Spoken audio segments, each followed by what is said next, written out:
ગુજરાતમાં અત્યારના એલપીજીના ટેન્કર્સ આવી રહ્યા છે, દેશભરની અંદર એલપીજીના ટેન્કર્સ આવી રહ્યા છે, ઓઇલ ટેન્કર્સ આવી રહ્યા છે, પરંતુ જે હંમેશા ચર્ચામાં રહ્યું છે કે કેમ કોઈ એક જ રસ્તા ઉપર ભારત અથવા અન્ય દેશ ડિપેન્ડન્ટ છે. આજે અમે આપને બતાવવા જઈ રહ્યા છે કે ના ફક્ત એક રસ્તો પરંતુ દુનિયાભરમાં ક્યાંથી એલપીજી આવે છે, ઓઇલના ટેન્કર્સ આવી રહ્યા છે ને આ તમામ જે રૂટ છે તે વિશે આજે આપણે સમજાવવા જઈ રહ્યા છે. સૌથી પહેલાં તો આખો એક નકશો એક વખત આપ જોશો તો ખ્યાલ આવશે કે સમગ્ર દુનિયાભરની અંદર કેટલું મોટું નેટવર્ક જે છે તે અહીંયા જોવા મળી રહ્યું છે. જેમ કે આ દ્રશ્યોથી સ્પષ્ટ છે કે ન માત્ર સ્ટેટ ઓફ હોર્મુઝ એકલું છે અહીંયા આગળ. જેમ કે અમેરિકાની સૌથી પહેલાં વાત કરીએ તો અમેરિકા પાસે જે રૂટ છે તે છે પનામા કેનાલનો રૂટ, કે જેમાં અમેરિકા ઉત્તર અને દક્ષિણ સાથે જોડાયેલું જે આખું છે તે અહીંયા જોવા મળી રહ્યું છે, બંનેને કનેક્ટ કરે છે.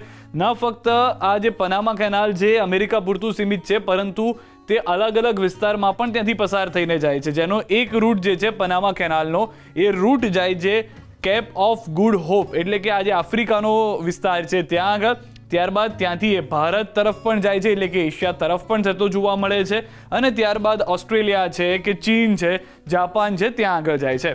આ જે આખો રશિયાનો વિસ્તાર છે, રશિયાના જેટલા પણ તટીય વિસ્તાર છે જેમાંથી અથવા તો યુરોપના જે વિસ્તારો છે જેમાંથી ડેનિશ સ્ટ્રેટસ અને ટર્કી સ્ટ્રેટસ અહીંયા આપ જોઈ રહ્યા છો, આ બંને રૂટનો ઉપયોગ કરવામાં આવે છે. આ બંને દરિયાઈ રસ્તાઓ છે તે સામાન્ય રીતે કેપ ઓફ ગુડ હોપમાંથી પસાર થાય છે, અથવા તો આ જે સુએઝ કેનાલ અથવા તો જે હોર્મુઝ છે ત્યાંથી પસાર થઈને જતા હોય છે. પરંતુ અત્યારે જ્યારે સ્ટ્રેટ ઓફ હોર્મુઝ બંધ છે તો બાબ અલ મંડેબ આ બીજો એક વિસ્તાર છે કે જે અત્યારના 10 કિલોમીટરની પહોળાઈવાળો વિસ્તાર છે, જે સામાન્ય રીતે હોર્મુઝ જેમાં આપણે 35 કિલોમીટરની પહોળાઈની વાત કરતા હોઈએ છીએ તે આ વિસ્તાર એવો છે કે જ્યાં આગળ 10 કિલોમીટરની જ પહોળાઈ છે, એટલે એક સાથે 2 કે 3 જો ત્યાંથી જહાજ પસાર થતા હોય તો પણ હાલાકી પડી શકે છે. પરંતુ વાત કરીએ હવે તો સુએઝ કેનાલનો આપ જે અહીંયાથી જોઈ રહ્યા છો રૂટ એક અહીંયા છે, આ ટર્કીશ સ્ટ્રેટસનો એક રૂટ છે, ત્યારબાદ ડેનિશ સ્ટ્રેટસનો આ રૂટ છે. આ બધા જે રૂટ છે તે અલગ અલગ વિસ્તારમાંથી પસાર થઈને જઈ રહ્યા છે. આપ અહીંયાથી જોશો તો ખ્યાલ આવશે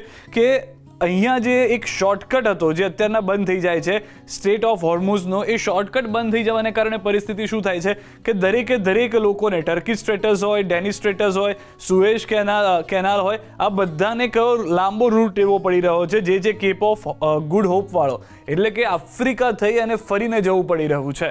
એવું નથી કે કોઈ એક રસ્તો બંધ થઈ જવાને કારણે પરિસ્થિતિ એવી થઈ જાય કે બધું ખોરવાઈ જાય, પરંતુ સમય વધુ લાગી જાય. સામાન્ય રીતે આપણે જે શોર્ટકટ હોય એ નથી વાપરી શકતા અને તેના કારણે આખો લાંબુ ફરીને જવું પડે છે. તેવું જ થાય છે સ્ટેટ ઓફ મલાકામાં પણ અને દક્ષિણના બધા વિસ્તારમાં. હવે આપને સમજવાની જરૂર છે કે મુખ્ય ઓઇલ માર્ગો અને તેલનો જથ્થો 2025નો અંદાજ મુજબનો આંકડો છે. આ જેટલા પણ તમે કનેક્શન જોયા છે કનેક્શન પ્રમાણે સૌથી વધુ તેલનો જથ્થો લાખ પ્રતિ બેરલ દિવસની વાત કરીએ તો સ્ટ્રેટ ઓફ મલાકાથી પસાર થાય છે. જે સ્ટ્રેટ ઓફ મલાકા જે છે તે આ તરફ આવેલું છે. સ્ટ્રેટ ઓફ મલાકા કે આ રૂટ સૌથી વધારે તે માટે ઉપયોગમાં લેવામાં આવે છે કારણ કે અહીંયાથી ચીન, જાપાન, સિંગાપોર, ઓસ્ટ્રેલિયા આ બધાને અહીંયાથી મોકલવામાં આવે છે. અને તેનો આંકડો આપ જુઓ તો એક પ્રતિ દિવસનો જે આંકડો છે એ 232 લાખ બેરલ છે પ્રતિદિન. એક બેરલની અંદર 160 લીટર તેલ હોય છે તેવું આપણે અંદાજે પકડીએ તો 232 લાખ બેરલ જે છે તે ફક્ત સ્ટેટ ઓફ મલાકાથી પસાર થાય છે. પરંતુ આપણે વાત કરી રહ્યા છીએ સ્ટેટ ઓફ હોર્મુઝની કે જે સતત ચર્ચામાં રહ્યો છે, જ્યાં આગળ અત્યારના યુદ્ધ ચાલી રહ્યું છે. આ સ્ટેટ ઓફ હોર્મુઝથી જે પસાર થતો વિસ્તારમાંથી આંકડો છે એ બીજા નંબરે એ છે 209 લાખ બેરલ જે છે તે તેનો આંકડો છે. 209 લાખ બેરલ એટલે કે કુલ 100%માંથી 26% બેરલ જે છે તે આ વિસ્તારમાંથી પસાર થઈ રહ્યા છે. કેપ ઓફ ગુડ હોપની જે આપણે વાત કરતા એટલે આફ્રિકાનો આ જે વિસ્તાર છે તેથી પ્રતિ દિવસ 91 લાખ બેરલ જઈ રહ્યા છે. જો કે હવે આંકડો વધી ગયો હશે કારણ કે હોર્મુઝનો મોટો ભાગનો ટ્રાફિક જે છે તે અત્યારના અહીંયાથી જઈ રહ્યો છે તેવું માનવામાં આવી રહ્યું છે. ત્યારબાદ ચોથા નંબરે જે સુએઝ કેનાલ કે જે યુરોપ સાથે, ટર્કી સ્ટ્રેટસ સાથે અને ડેનિશ સ્ટ્રેટસ સાથે જોડાયેલો વિસ્તાર છે કે જ્યાંથી 49 લાખ બેરલ પ્રતિદિન નીકળે છે, જે છે 6% જેટલો. આપ પકડીને ચાલો કે 49 લાખ બેરલ એટલે કે 6% જેટલો વિસ્તાર ત્યાંથી વિસ્તારમાંથી પસાર થતો બેરલનો આંકડો છે. ત્યારબાદ છે ડેનિશ સ્ટ્રેટસ કે જે આપ અહીંયાથી જોઈ રહ્યા હતા કે ડેનિશ સ્ટ્રેટસ જે રશિયા ત્યાંથી મોકલે છે તે આંકડો ખૂબ જ ઓછો છે, તે પણ 6% જેટલો છે. 49 લાખ બેરલ જે પ્રતિદિન ત્યાંથી પસાર થાય છે.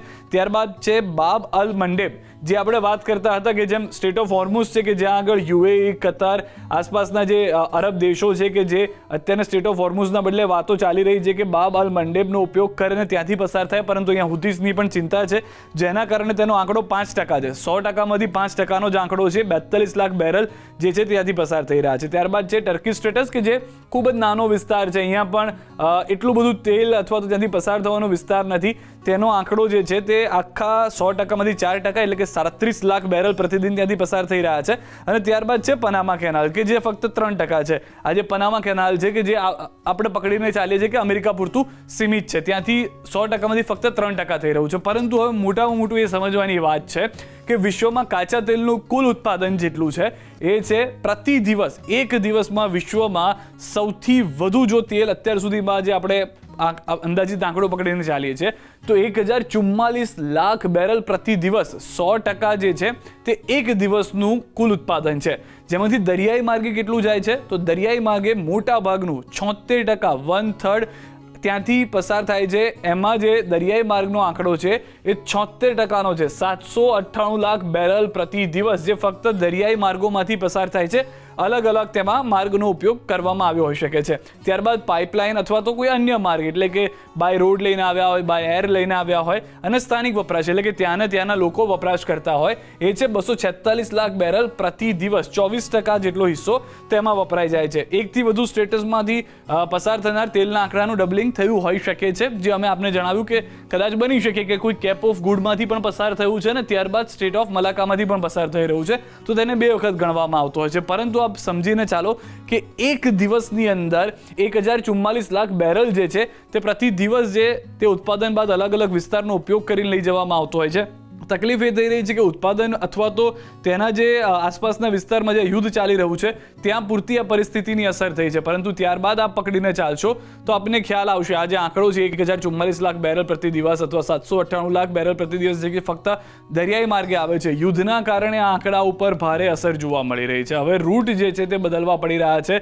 જે જથ્થો આવતો હતો એ જથ્થાને બદલવાને કારણે પરિસ્થિતિ એ થઈ રહી છે કે જથ્થો જે રૂટ બદલી રહ્યો છે, સમય લાગી રહ્યો છે. જે પહેલાં શોર્ટકટથી આવતો હતો અથવા નાના રૂટથી ભારત તરફ આવતો હતો અથવા એશિયાના બીજા દેશો તરફ જતો હતો, તે આવવામાં સમય લાગી રહ્યો છે. અત્યારના પણ આપ દ્રશ્યોમાં જોશો, જ્યારે સમાચારમાં જોશો તો ખ્યાલ આવશે કે એલપીજીના જહાજો આવી રહ્યા છે. સ્ટેટ ઓફ હોર્મુઝથી ભારત માટે થોડી છૂટ આપવામાં આવી છે, ત્યાંથી જહાજ નીકળીને આવી રહ્યા છે. પરંતુ કેટલાક જહાજ એવા છે કે જે હજી પણ ફરીને આવી રહ્યા છે, જેના કારણે સમય લાગી રહ્યો છે ભારત સુધી પહોંચવામાં અથવા અન્ય દેશ સુધી પહોંચવામાં.